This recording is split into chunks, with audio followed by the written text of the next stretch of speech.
What are some of the common issues that, in your experience as a mental health practitioner, you have found employees face in South Africa?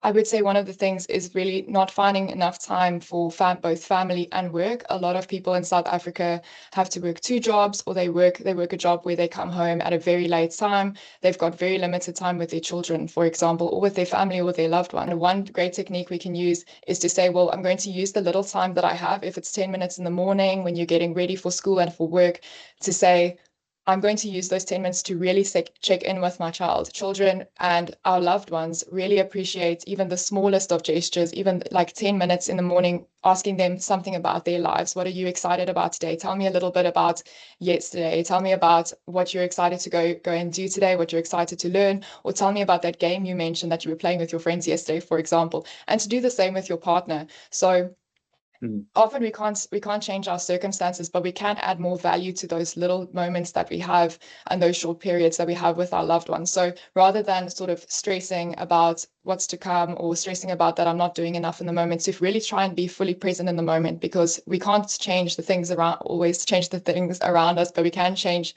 the things within us, the feelings that we have, the relationships that we have with others. And so to bring value to those precious moments that we have with them. I'm really glad you spoke about that, because I also agree with you that the most common issues I see from a mental health perspective in the workplace, too much responsibilities, anxiety, depression, being overwhelmed at work, overwhelmed with personal responsibilities, not being able to cope. And unfortunately, that leads to things like addiction, whether that's alcohol, drugs, or anything of that nature. So I like what you have said about connecting with other people. So that might be your children, that might be your spouse, that might be going for a walk in nature. And you might live in an area that doesn't allow for walking because you live in a suburban area that it might not be conducive to going out for a walk. What about spending 10 minutes by yourself, decompressing at the end of the day when you get home? So that might mean having a cup of tea alone by yourself in one of the rooms, just to unwind for the day. And I think it's useful for a person then to have these kind of compartments where this is your work life and this is your personal life. And when you compartmentalize and say, now I'm going home, to have these little rituals and routines that you can do to shift your energy from work, high intensity, to at home, slower rhythm.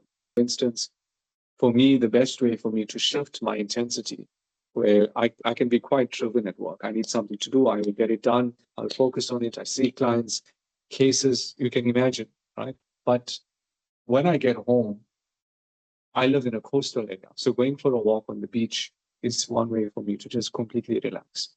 I do it alone. I do it with someone else. It doesn't really matter. But for me, spending time just walking for 30 minutes, doing nothing. And it's not a productive health walk where you must burn calories and track your steps. Then you're defeating the point. It needs to be something you just do casual. You walk, you sit, you look at the view, you look at the birds, the sky. And I find personally that recharges me greatly. When I come back after that walk, I feel like $1,000,000. I don't feel stressed or challenged or like I had a hectic day. And then I move into other activities like, helping my spouse with dinner or relaxing or not doing anything productive, that makes sense. So that's one way I found for me personally. And if the weather's really bad, sit by the window where you got something to see outside and you can just observe things for 10 minutes. What can you see? What can you hear? And that decompresses your day somewhat. So I live in daytime compartments like that. What's your thoughts on that? Yeah, Aslam, that's such a brilliant point that you make. Sort of the paying attention to your surroundings, the sounds that you can hear, the sights that you can see. That's very crucial to sort of the act of grounding ourselves. And what that does is that brings us back to the present moment, and that makes us appreciate the things around us rather than stressing about what's to come or what has been. So what I would recommend, you mentioned that, not everyone has the luxury of living in an area where they can walk around and feel safe, or they might not have a park nearby. So what I would recommend is that a lot of people have long commutes, to find something that they would like to do in that commute time, but also perhaps, for example, arriving 10 minutes earlier or spending 10 minutes after work, perhaps in the area that they've commuted to. Perhaps there's a park, perhaps there's facilities or beautiful surroundings, or even if it's a beautiful courtyard, just going outside, spending that time. Also, something I would like to touch on is that we should never undermine the importance of the social support and the people around us. So whether that be a colleague that you connect with for a few minutes after work, or you go for coffee with them after work, or a drink, or you commute with them. And then also to touch on our resources in South Africa, a lot of us are privileged enough to have people around us who can take care of our child, for example, when we're not there. But it's really tapping into that sense of community, where even if we're in under-resourced communities, to say, I'm going to use the resources available to me, or let me have an arrangement with my friend, or with a grandmother, or with someone close to us, to say, well, I'm not going to put all of this on myself. I deserve to have the support that I need in order to succeed, and I deserve to have the support. So to not take too much of that responsibility on ourselves, and to really use the resources, the networking available to us. So whether that be a family member, friends, that can be it can really alleviate and help us to delegate some of the things that are hanging on us, some of the responsibilities that feel a little bit overwhelming. I'm glad you mentioned that. Now let's talk about things not to do. So we spoke about the things to do. So what should a person, if they value their mental health, not do after a long day at work? So number one, don't go and sit on social media. I know this video is going to be on social media, but if you worked for 8 hours, your mind is racing, you're stressed, you had a lot of tension that day. You sitting and scrolling on Facebook or wherever it is, TikTok or wherever it is, that's going to it might give you an instant dopamine hit, but you're not going to be mindful about what you're doing. Number two, don't reach for fast food, alcohol, the easy temptations that's going to give instant relief. If you do those things, it'll help you in the short term, but in the long term, it'll have major effects on your lifestyle, your body, your health. You want to just share some quick tips about what not to do after a long day at work, or what will make your situation worse from a mental health perspective? I think the social media point is such a valuable one, and often we can hold ourselves more accountable if we're holding those around us accountable as well. So that comes to our children and the relationships we have with those in the house.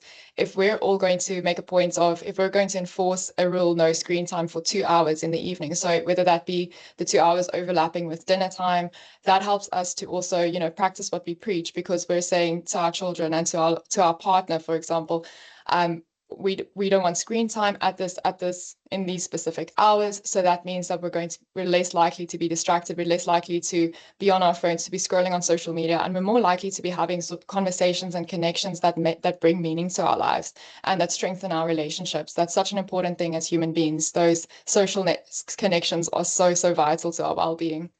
And then I would say the issue of healthy eating is also so important. I think that there is a bit of a culture in South Africa where, unfortunately, the fast foods and the unhealthy foods are oftentimes the most accessible, the most time efficient. They're also sometimes much cheaper than buying specific healthy ingredients to make a healthy meal. And so what I would really recommend is sort of buying high quality, sort of nutrient rich foods that aren't so expensive. So a can of beans, for example, we often don't realize how, that doesn't contain a lot of oils and fats and trans fatty acids, and it's high in protein, it's high in fiber. So for example, having those foods, because there's the mind gut connection. I don't know if you're familiar with the term, but what we eat has such a big effect on how our brains function, our focus throughout the day, our mood. That's perhaps the most poignant point I wanted to make, is that our mood is so heavily affected by the food that we eat. Our energy levels also affected by the food that we eat. So if we eat a bread, for example, or pasta that's whole wheat, for example, it releases energy more slowly throughout the day. So we're less likely to have those dips, but it's also less fattening and contains more fiber. So I'm not saying that everyone should do that. It's not to everyone's preference, but to say, perhaps I'll work that into my diet from time to time, just to do it at a rate that feels normal and nice and sustainable to me. Yes, and I challenge the viewers out there. One day for lunch, go and order a double cheeseburger with extra fries and a large Coke. Drink it all, eat it as fast as you can, and then monitor yourself for the next 2 or 3 hours. What are you thinking? How are you feeling? How are your productivity levels? What's your overall mood? So when you're eating it, it probably feels great, but how do you feel 2 or 3 hours later? Try this as an experiment yourself. So option one, double cheeseburger, extra fries, extra large milkshake, eat it as fast as you can. Then a couple of days later, try this, a big glass of water and some steamed vegetables, any vegetables, pumpkin, butternut, sweet potato, a little bit of salt, a little bit of pepper. Have that for lunch. You will get full. And then compare yourself 2 or 3 hours after eating that meal. And if you do this consistently, you will see for yourself, hold on, what might be immediately satisfying and tasty might not be good in the long term.